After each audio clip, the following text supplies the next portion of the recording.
Hello friends, स्वागत है आप सभी का एक नए वीडियो में। आइए जानते हैं उत्तर प्रदेश समेत देश और दुनिया की सिलेक्टेड काम की 25 महत्वपूर्ण बड़ी खबरें। खबर आपके काम की है, इस वीडियो को आप अंत तक देखिएगा। किसान निधि, राशन न्यूज, यूपी पेंशन, तमाम बड़ी खबरें जो आपके काम की है लेकर आए हैं। तो चलिए शुरू करते हैं।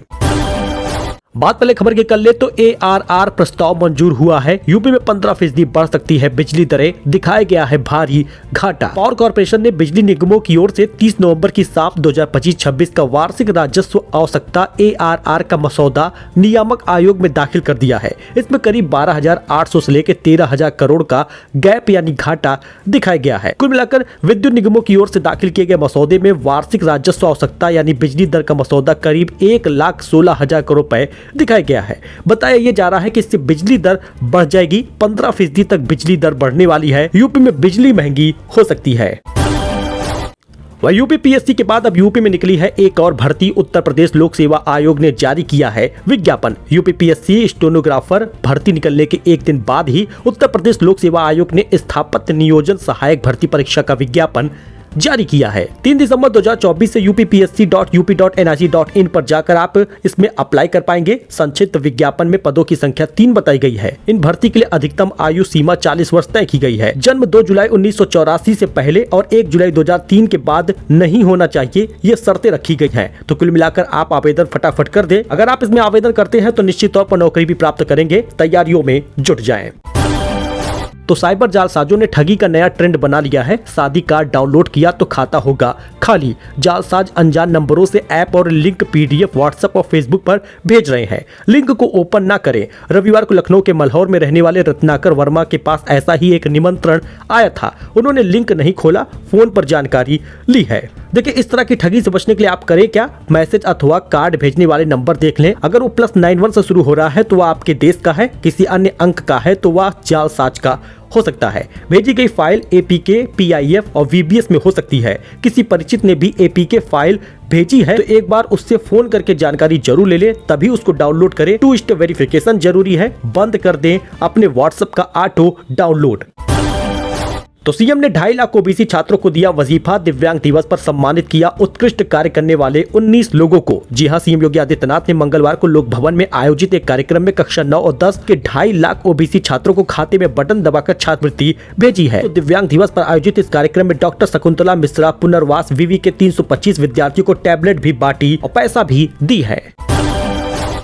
तो किसानों को बजट में मिल जाएगी खुशखबरी। PM किसान का पैसा 6,000 से हो जाएगा 8,000 रुपए। बड़ी खुशखबरी आ रही है। किसान निधि अब आपको दोस्तों 8,000 रुपए मिलेगा। देश के किसानों के लिए काफी अच्छी मांग हो रही है, जिसका ऐलान भी इसी फरवरी में बजट में हो जाएगा। प्रधानमंत्री किसान सम्मान निधि योजना के तहत मिलने वाली सालाना पैसा जो 6,000 रुपए है उसे बढ़ाकर 8,000 रुपए किया जाएगा। देश के किसान काफी समय से मांग कर रहे हैं और PM किसान सम्मान निधि योजना में इसके तहत ये लाभ बढ़ जाएगा। 1 फरवरी 2025 को पेश होने वाले केंद्रीय बजट में इसकी बढ़ोतरी की उम्मीद लगाई गई है और एक्सपर्ट ने कहा है कि इस बार ऐसे ही लाभ मिलेंगे।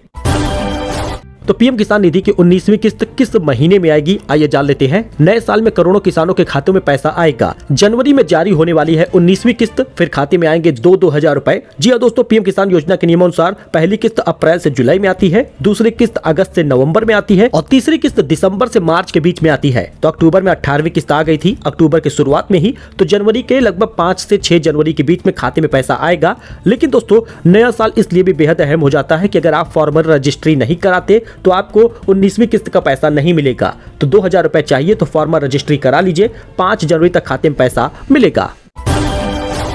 वही बात कर ले बीमा सखी योजना का, तो महिलाओं को मिलेगा 7,000 रुपए महीना वेतन। PM मोदी करेंगे जल्द ही ऐलान। प्रधानमंत्री नरेंद्र मोदी जल्द ही पानीपत के एक महत्वपूर्ण योजना में शुरुआत करने वाले हैं। 9 दिसंबर को होने वाले अपने पानीपत दौरे पर PM मोदी एक बड़ा ऐलान करेंगे बीमा सखी योजना का। इस योजना के तहत महिलाओं को रोजगार भी मिलेगा और आर्थिक रूप से सशक्त भी होंगी। प्रधानमंत्री मोदी के इस कदम से महिलाओं को सशक्तिकरण की दिशा में एक और लाभ मिलने वाला है। जी हाँ दोस्तों, 7,000 रुपए महीना वेतन भी मिलेगा। बीमा सखी योजना में वेतन और प्रोत्साहन भी दिया जाएगा। योग्यता और आवेदन प्रक्रिया आप इसमें देख सकते हैं। आवेदन के लिए जो इंपॉर्टेंट डॉक्यूमेंट लगेगा वो भी देख सकते हैं। तुरंत अप्लाई करिएगा। तो अगर आप भी FD करना चाहते हैं और अच्छा खासा रिटर्न चाहते हैं बैंक से पैसे का, तो आइए दोस्तों आपको बताते हैं कि कौन से बैंक में FD करना बेहद अच्छा होगा। 444 दिन के एफडी पर मिलेगा 0.8% का रिटर्न। इस सरकारी बैंक ने किया है ब्याज दरों में बदलाव, नए रेट लागू हो गए हैं, यहाँ पर आप चेक भी कर सकते हैं। पब्लिक सेक्टर के केनरा बैंक ने फिक्स डिपॉजिट की ब्याज दरों में बदलाव कर दिया है। नए इंटरेस्ट रेट दिसंबर महीने से शुरू भी हो चुके हैं। बैंक 7 दिन से 10 साल के कॉलेबल एफडी पर सामान्य नागरिकों को 0.8% तक का ब्याज दे रही है। तो इतने रुपए की एफडी पर मिल रहा है सबसे ज्यादा रिटर्न। देखिएगा, सबसे ज्यादा रिटर्न 3 साल और इसके अधिक से लेकर 5 साल तक की एफडी पर ऑफर हो रहा है। सामान्य नागरिकों को इंटरेस्ट रेट 7.40% का है, वरिष्ठ नागरिकों को 7.90% का रिटर्न दे रही है। तो 444 दिन की डिपॉजिट पर 7.25% का ब्याज मिलेगा, वही सीनियर सिटीजन को 0.8% का ब्याज मिलेगा। अब बाकी टेन्योर के हिसाब से ब्याज दरें आप देख सकते हैं, तो फटाफट एफडी करा लीजिए। केनरा बैंक ने भी एफडी दरें बढ़ा दी है।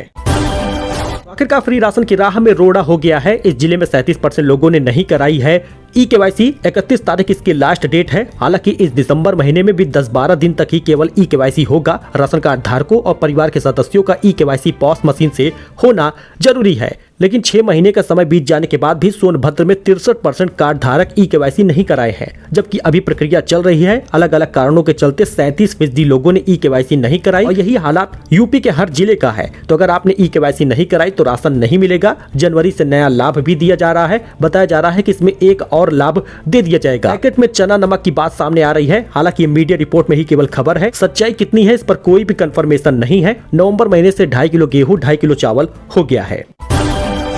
यूपी की इस योजना से लेकर सीएम योगी हुए सख्त। थर्ड पार्टी सत्यापन हर कार्य के लिए नोडल अफसर होगा। मुख्यमंत्री योगी आदित्यनाथ ने जल जीवन मिशन के तहत हर घर नल से जल पहुंचाने की परियोजना को लेकर सख्त हो गए हैं। सभी कार्यों को थर्ड पार्टी ऑडिट कराने का निर्देश भी दिया है। बचना है तो भगवा उतार दो, तिलक पोछ डालो, इस्कॉन ने बांग्लादेशी हिंदुओं को दी है सलाह। इस्कॉन कोलकाता ने बांग्लादेश के पुजारियों को सलाह दी है कि अगर कट्टरपंथियों से बचना है तो सावधानी रखने की जरूरत है। बाहर निकलते वक्त भगवा वस्त्र पहनने से बचिए और तिलक भी पोछ दीजिए। सोचिए कितना दहशत का माहौल हो गया है। बांग्लादेश में हिंदुओं और इस्कॉन पुजारियों के खिलाफ बढ़ती हिंसा के चलते इस्कॉन कोलकाता ने हिंदुओं और पुजारियों से अपनी पहचान छिपाने की सलाह तक दे डाली है। बांग्लादेश से तनाव के बीच चीन भी देने लगा है भारत को टेंशन। इस्लामिक नेताओं को बुलाया है। जमात इस्लामी समेत कई कट्टरपंथी धड़े सरकार का हिस्सा बन गई हैं और हिंदुओं के खिलाफ वहां हिंसा का दौर लगातार जारी है। इसके चलते भारत के साथ बांग्लादेश के रिश्तों में खटास पैदा हो गई है। इस बीच बांग्लादेशी इस्लामिक नेताओं को चीन बुलाया गया है। चीन ने बुलाया है। तो सोना 432 रुपए गिर के 76,308 रुपए पर पहुंच गया है। चांदी 88,611 रुपए प्रति किलो पर बिक रही है। कैरेट के हिसाब से गोल्ड की कीमत भी आप यहाँ पे देख सकते हैं।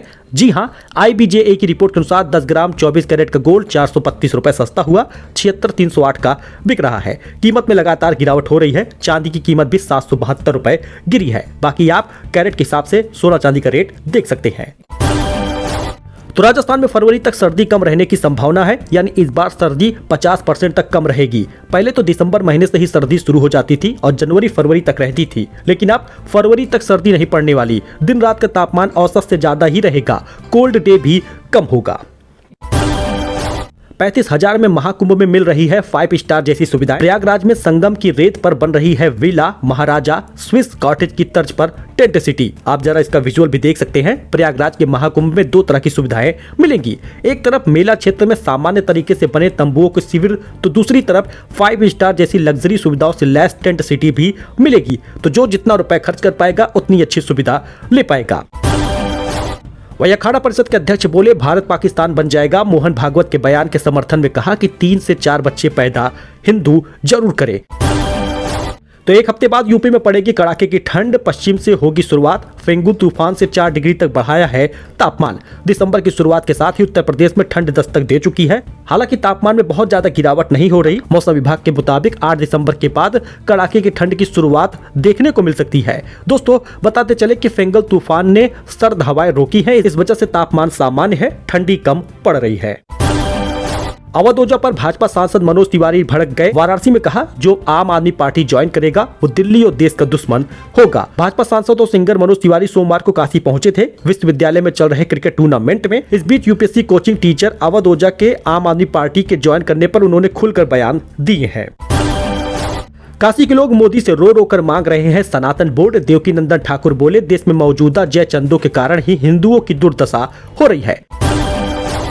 बारात में जबरन खाने को लेकर छात्रों ने चलाए बम, लखनऊ में मैरिज हॉल में घुस गए, फायरिंग भी की, पुलिस सुरक्षा में हुई है शादी। दोस्तों, लखनऊ विश्वविद्यालय के छात्र बिना बुलाए दावत खाने शादी समारोह में पहुंच गए। छात्र बारातियों के साथ नाचने लगे, बारातियों ने विरोध किया तो मारपीट की, ईंट पत्थर और बम से हमला किया। एक छात्र को हिरासत में लिया गया है। इससे गुस्साए विश्वविद्यालय के छात्रों ने हंगामा शुरू कर दिया। फ्री के खाना खाने के साथ साथ लड़ाई झगड़े भी किए। दुल्हन के पिता का दर्द सब बर्बाद कर दिया, कहा कि ये छात्र नहीं गुंडे हैं।